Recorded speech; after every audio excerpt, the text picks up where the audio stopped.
Mes salutations à tous ceux qui regarderont cette vidéo. Mon nom est Abaté Akwa Yannick. Si je viens auprès de vous à ce moment que le Père, dans sa grâce immense, rend encore disponible, c'est pour avoir un moment d'édification, un moment d'exhortation. Mais avant de commencer, nous allons rendre grâce au Père sans lequel rien n'est possible. On va Père, toi le créateur de toutes choses, toi le créateur de toutes choses. On va Père, du bien comme du mal, de la lumière comme des ténèbres. Toi à qui toute chose est possible. Et toi qui fais en sorte que tes desseins soient cachés aux hommes. Parce qu'aucun homme ne te connaît. À ma Père, toi le seul sage, toi le seul juste, toi le seul intelligent. Nous te rendons grâce pour toutes choses. Nous te rendons grâce pour toutes choses. Parce que toutes choses sont possibles grâce à toi. Tu es le maître des temps et des circonstances. Et nous nous abandonnons en ta volonté. Mon Dieu, garde-nous fidèles à toi, car toi seul est capable de nous garder fidèles à toi. Que la gloire te soit rendue, et cela d'éternité en éternité, par ta parole. Aujourd'hui donc, nous allons partager sur un nouveau texte tiré de la Bible, de la lettre, des saintes lettres. Nous allons partager un texte dans le livre de Romains écrit par l'apôtre Paul, par Paul l'apôtre, au chapitre 10. Mais premièrement, je vais essayer de contextualiser. Il faut savoir une chose, c'est que lorsque Paul écrit la lettre aux Romains, il est complet dans son œuvre. Paul a voyagé dans le monde, mais son plus grand souhait était d'arriver à Rome. Eh bien, il est arrivé à Rome. Il a bâti les églises à Rome. Mais au sortir de là, sa lettre aux Romains, c'est l'accomplissement. Parce que dans cette lettre, il relate la perfection de la grâce. Vous savez, Paul était religieux, Paul était un juif. Mais au fur et à mesure qu'il évoluait avec le Christ, il découvrait les mystères de la grâce. Et c'est dans le livre de Romains qu'il a le plus expliqué ces mystères. Nous allons donc partager un texte tiré de ces livres. Pour moi, c'est l'un des passages les plus édifiants de toutes les saintes lettres, de toutes les saintes écritures. Romains chapitre 10 à partir du verset 1. Frères, le vœu de mon cœur et ma prière à Dieu pour eux, c'est qu'ils soient sauvés. Ah mon Dieu. Je n'aurai pas le temps de tout lire. On va expliquer au fur et à mesure. Dans ce contexte précis, et dans tout le livre des Romains d'ailleurs, Paul essaye, au vu de la loi, d'expliquer la grâce. Il essaye, au vu du juif, d'expliquer la grâce qui s'étend à tous les hommes.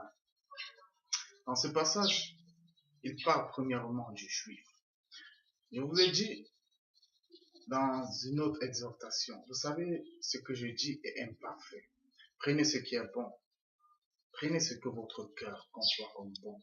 Prenez ce que votre cœur vous convainc d'être bon. Parce que tout ce qui est le fruit d'une conviction est bien.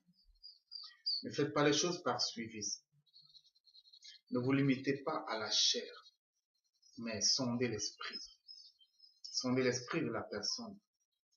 Et voyez si cela épouse votre esprit. Si ce n'est pas le cas, ne me suivez pas, parce que cela ne sert à rien. Il y a plusieurs personnes ici d'ailleurs qui ont besoin de disciples. Eh bien, suivez-les. Moi, je n'en ai pas besoin parce que ma vie est libre. Plus tu as des disciples, plus tu deviens esclave de ces personnes. Ça, c'est une loi humaine. Plus tu as des disciples, c'est comme les stars. Plus tu as des fans, plus tu deviens esclave de ces fans. Parce que sans eux, tu ne vis plus. Eh bien, nous n'avons pas besoin de ça. Nous sommes tous disciples. Nous sommes tous partisans du Christ. Verset 1, frère, le vœu de mon cœur et ma prière pour à Dieu pour eux, c'est qu'ils soient sauvés. Je vais vous dire, ce verset est très profond. La plus grande des prières qu'un enfant de Dieu touché par la parole qui a reçu loin de Dieu en lui et en qui loin de Dieu vit, sa plus grande prière à Dieu, c'est que tous les hommes soient sauvés. Lorsqu'on parle de tous les hommes soient sauvés, je ne dis pas que tous les hommes entrent dans des églises, que tous les hommes soient pointés du doigt par Dieu et soient justifiés par la grâce. Lorsque quelqu'un est sauvé, personne sur cette terre ne le sait, mais au ciel il y a une grande fête. Lorsque Dieu se lève et prononce votre nom dans le royaume des cieux, il y a une grande fête. Ici-bas, rien ne se passe, parce que Dieu a voulu que ses oins soient cachés sur cette terre. Les gens même sauvés qui connaissent la parole, vous les trouverez, ils seront ivrognes, ils seront prostitués, mais dans leur cœur, ils vivent le salut. Faites très attention à l'apparence. L'apparence est trompeuse. Dieu ne regarde pas à l'apparence, il ne fait pas exception de personne. Je reprends dans ce verset, il est très profond.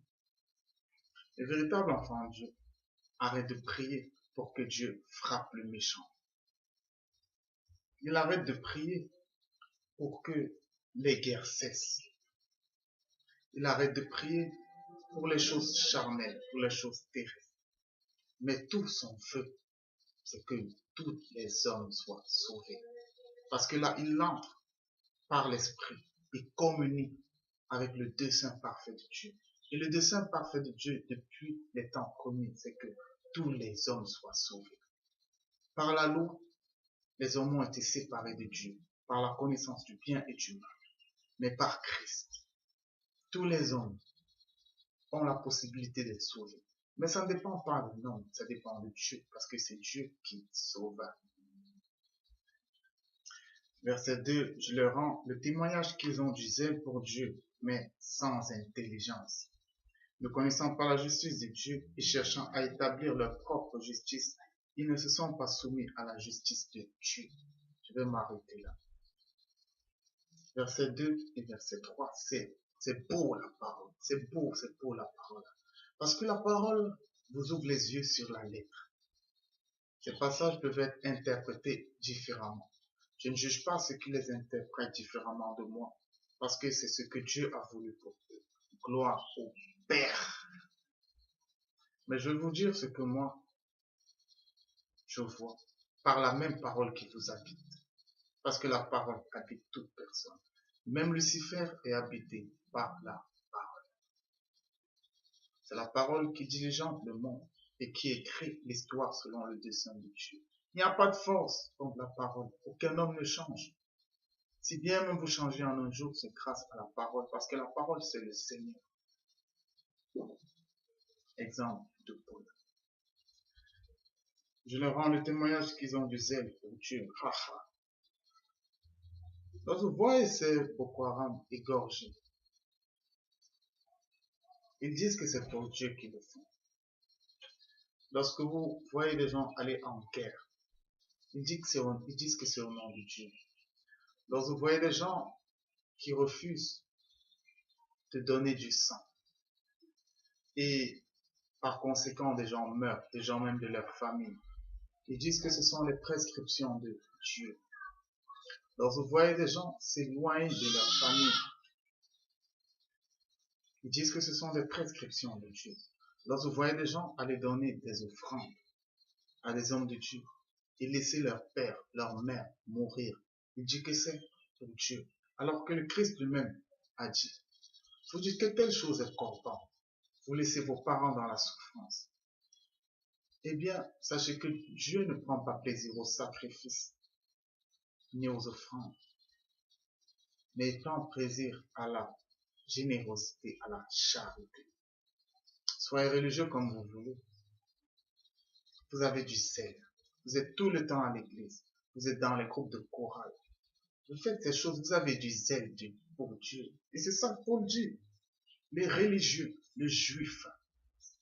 Parce qu'aujourd'hui, le religieux, c'est le juif. Juif égale religieux. De nos jours, nous vivons pleinement la religion, nous vivons la loi. Le juif, c'est la loi. Aujourd'hui, ce qui domine, c'est la loi. C'est la connaissance du bien et du mal. Les hommes s'attellent à faire ce qu'ils pensent être juste aux yeux de Dieu. Ce qu'ils pensent être bien aux yeux de la lèvre. Mais Dieu vous a déjà sanctionné, il vous a jugé en disant qu'il n'y a aucun juste, même pas un seul. La loi est faite pour les dieux. La loi est faite pour Dieu. Seul Dieu est parfait. L'homme de par sa chair est imparfait. Cette chair ne peut pas respecter la loi. Et si vous péchez contre un seul pan de la loi, vous avez péché contre toute la loi. Si l'homme était saint selon la loi, eh bien, on n'aurait plus besoin d'un sauveur. On n'aurait plus besoin. C'est parce que nous sommes pécheurs qu'on a besoin de quelqu'un qui nous sauve sans nos œuvres. On a besoin de Christ. Je leur rends le témoignage qu'ils ont du zèle pour Dieu, mais sans intelligence. Ne connaissant pas la justice de Dieu, aucun homme ne connaît la justice de Dieu. Aucun homme n'est juste devant Dieu. Aucun homme ne connaît la justice de Dieu. Je peux répéter ça 10 000 fois. Parce que j'en suis convaincu. Même moi, je ne connais pas la justice de Dieu. Moi qui se trouve devant vous. Parce que je suis un homme. Je suis humain. Nous sommes pécheurs. Du simple fait que la femme saigne, c'est une impureté aux yeux de Dieu. Du simple fait, dès qu'un homme ouvre la bouche, c'est une impureté. Le fonctionnement même du corps humain, c'est une impureté aux yeux de Dieu. Parce que Dieu est esprit. Dieu ne connaît pas la vieillesse. Alors un homme ne peut pas se placer devant Dieu, lui qui vieillit, lui qui ment, lui qui est constamment en train de manger des choses impures, lui qui dit des choses imparfaites et dire qu'il est juste. C'est ce que Dieu a démontré à Job. Job qui se pensait juste. Et Job à la fin, il a compris qu'il n'y a qu'un seul juste. À chaque fois que par la loi, en accomplissant les œuvres de justice de la loi, vous pensez être saint, sachez que vous discutez la qualité de Dieu. Dieu ne se glorifie pas dans votre sainteté. Il se glorifie dans votre faiblesse. Il se glorifie dans votre humanité. Et Paul disait, c'est lorsque je suis faible que je suis fort. Dieu ne se glorifie pas dans vos chants, dans votre fait d'être constamment à l'église, dans vos faits de dire que vous ne péchez pas, de dire que vous ne faites pas de mauvaises choses. Il ne se glorifie pas dans ça. Parce que lorsque vous dites ça, vous discutez sa place. Il est le seul saint. Il est le seul juste. Les hommes sont imparfaits. Aucun homme n'est saint. Aucun homme ne peut dire qu'il ne pêche. Grâce à Christ, Dieu n'impute plus le péché. Ça veut dire que Dieu ne vous voit plus comme pécheur, mais en tant qu'humain, vous péchez. C'est pourquoi Paul, mais pourquoi Jean, disait celui qui dit qu'il ne pêche point est un menteur. Mais plus bas encore dans les mêmes écritures, il dit que l'enfant de Dieu ne pêche plus. Il ne pêche plus pas parce qu'il n'est plus pécheur, mais parce que Dieu ne lui impute plus son péché. Parce qu'il est recouvert par le sang saint, le sang du juste, de loin de Dieu, de la parole de Dieu. Ne connaissant pas la justice de Dieu, cherchant à établir leur propre justice, ils ne sont pas soumis à la justice de Dieu. Car, verset 4, ça c'est la conclusion. Car Christ est la fin de la loi. Car Christ est la fin de la loi.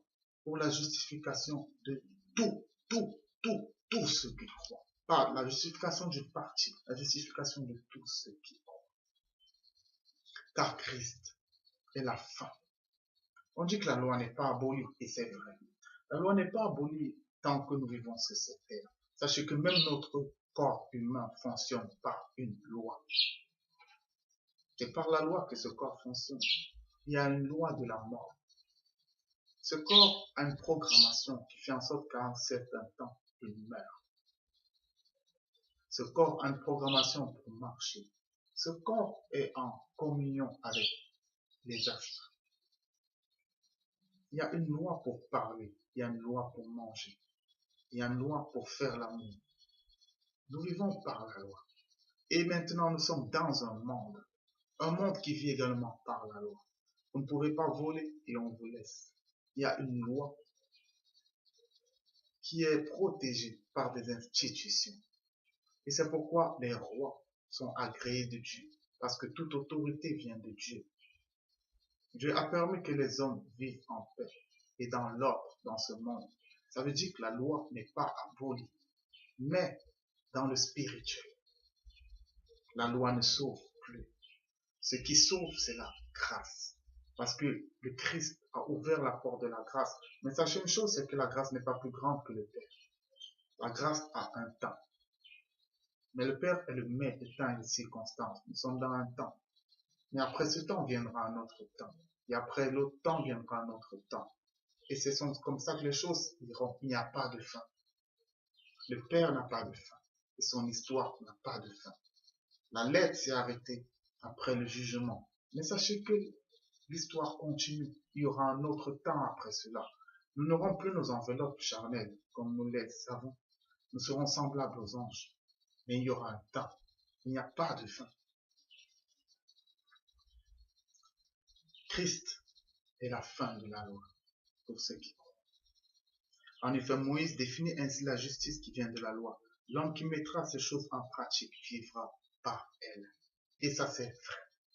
Lorsque sur cette terre vous vivez, vous respectez la loi, eh bien, vous vivrez. Mais c'est physique. Et déjà, on sait que le ministère de Moïse était physique. Toute chose était physique. Le temple était physique.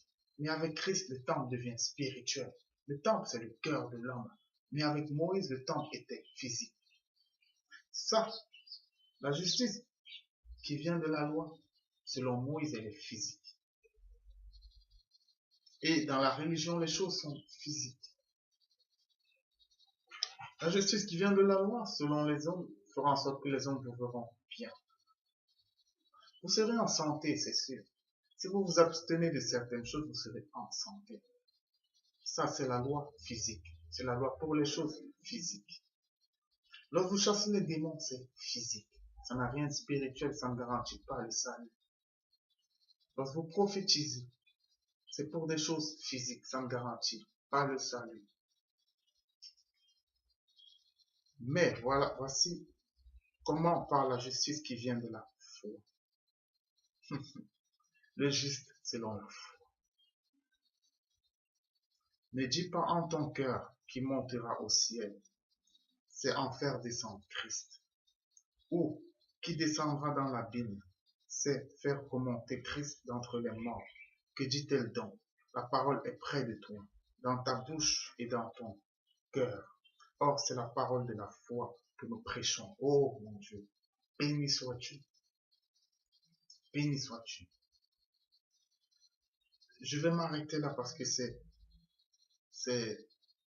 complet. Mais voici comment parle la justice qui vient de la foi.